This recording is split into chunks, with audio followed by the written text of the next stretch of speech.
Você sabe qual é a diferença entre empresas de dividendos e empresas de crescimento?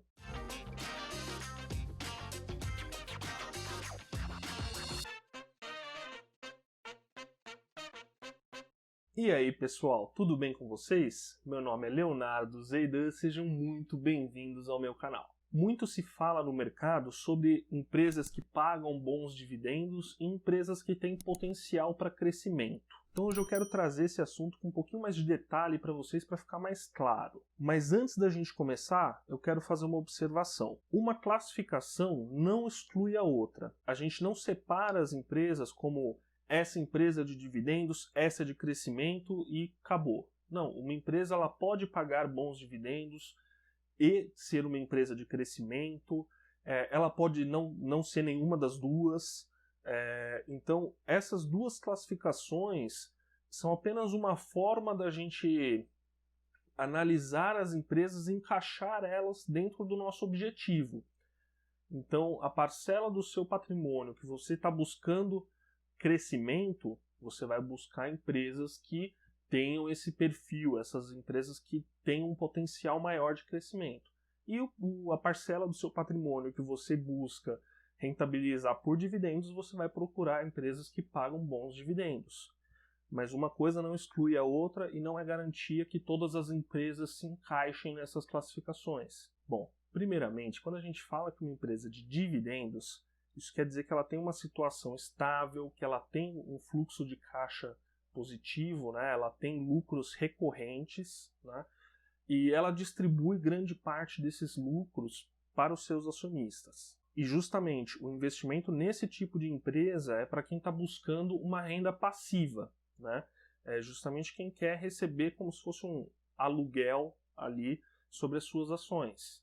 Então, nesse tipo de empresa, é muito interessante a gente buscar saber como que funciona o fluxo de caixa dela, como que é o balanço, o quanto do lucro que ela tem é distribuído, qual que é o crescimento desse lucro, qual que foi o crescimento nos últimos anos, qual que é a perspectiva de crescimento do lucro para os próximos anos, quais são os fatores que podem influenciar no fluxo de caixa dessa empresa, que podem levar ela a não distribuir dividendos. Então, por exemplo, uma crise como essa que a gente está tendo agora, justamente está levando muitas empresas a não distribuir dividendos justamente porque elas estão tendo um lucro muito menor. E é interessante também aprender qual que é a política dessa empresa com relação a dividendos. Muitas empresas definem isso no seu estatuto, né? Definem lá, do lucro 80% vai ser pago aos acionistas e 20% vai ser retido, ou 50-50 e por aí vai. Você consegue saber qual que é a política da empresa com relação a isso.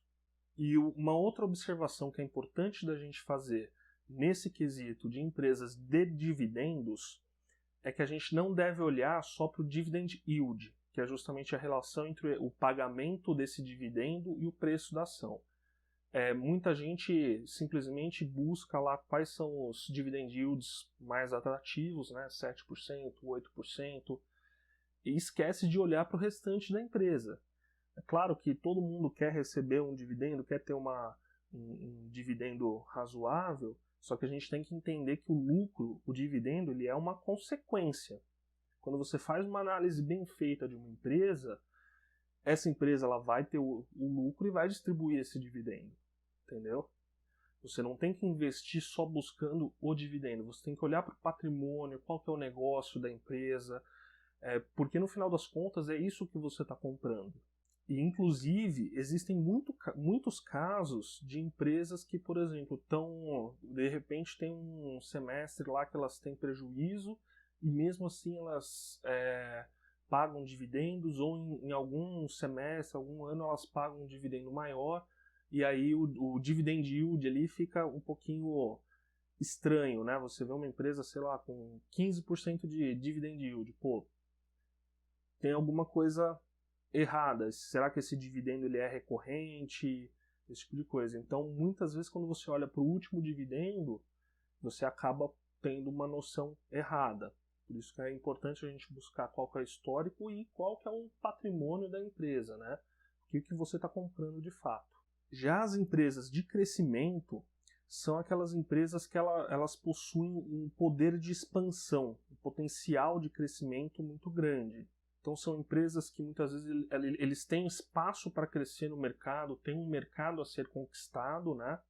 E muitas vezes elas podem reter o lucro da empresa justamente para reinvestir no crescimento e conseguir um market share maior. É uma prática muito comum. Então, mais uma vez, pode acontecer os dois, da empresa pagar um bom dividendo e ser de crescimento? Pode. Mas normalmente uma empresa de crescimento ela tende a reter os lucros justamente porque ela tem essa visão dessa expansão, né? Ela tem planos a cumprir ali e muitas vezes ela retém o lucro para cumprir esses planos.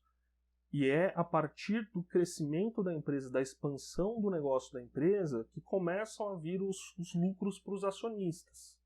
Existem empresas, e vou dar um exemplo aqui, mas pelo amor de Deus, não é recomendação de investimento nem nada do tipo. Mas, por exemplo, a Uber. A Uber, por exemplo, é o tipo de empresa que teve uma estratégia de crescimento extremamente agressiva. Ela, por muito tempo, ficou sem ter lucro. Eu nem sei, na verdade, se já está começando a dar algum lucro, mas ela teve essa estratégia de não ter lucro por um tempo, trabalhar no negativo, mas crescer no market share, né? Então, existem estratégias diferentes, é importante a gente conhecer essas estratégias e a gente conhecer como que a empresa vai buscar esse crescimento, né? Qual que é a estratégia? Será que essa estratégia é viável? Será que pode dar algum problema lá na frente? É importante também a gente saber como que são os concorrentes. Pô, será que ela vai conseguir bater os concorrentes na hora de buscar esse market share, na hora de batalhar pelos clientes, né, por assim dizer?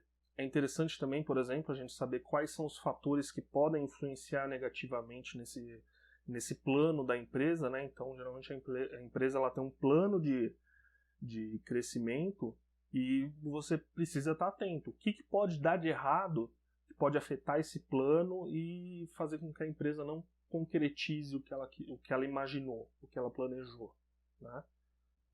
E aqui é importante a gente entender que o investimento nessas empresas de crescimento, normalmente ele é um investimento um pouquinho mais arriscado. Porque quando você compra uma empresa observando o potencial dela de crescimento, você está olhando ali para o futuro. Pode ser que essa empresa ela não cresça o tanto que está planejando, o tanto que você imaginou que ela cresceria, né?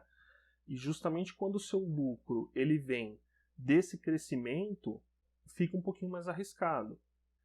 E é importante também entender de onde que vem esse lucro, né? Esse lucro do investidor que investe numa empresa de crescimento, ele não vai vir normalmente na forma de dividendos, de renda passiva. Ele vai vir na forma de aumento de capital. Então, ele vai ter, sei lá, 100 ações ali de uma empresa X que hoje valem R$2 e daqui a 10 anos a empresa vai crescer, vai expandir e essas 100 ações que ele comprou R$2 podem estar valendo 15, 20, 50 e por aí vai. Se ele fez um trabalho bem feito de comprar uma ação boa de uma empresa que tinha realmente esse potencial de crescimento, ele vai ter esse aumento desse capital. E muitas vezes, como eu já falei, as empresas elas não são só classificadas entre esses dois tipos. Uma empresa que hoje é de crescimento, amanhã ela pode ser de dividendo. E na verdade isso é uma coisa muito comum de acontecer no mercado. A empresa ela passa por um período de expansão, período de crescimento agressivo, né? E depois que ela consegue conquistar um market share bacana, consegue conquistar o seu espaço no mercado e se consolidar, ela começa a ter os seus lucros um pouco mais constantes, uma receita um pouco mais previsível e começa a se estabilizar. E muitas vezes, nesse momento, as empresas passam a pagar dividendos para os investidores, esse tipo de coisa. Então, essas classificações elas são mutáveis também. Bom, se vocês gostaram desse vídeo, não se esqueçam de deixar o like, se inscrever no canal, compartilhar esse vídeo com o pessoal. Eu vou deixar minhas redes sociais aqui na descrição, podem entrar em contato à vontade. E por hoje é isso, até a próxima, tchau, tchau.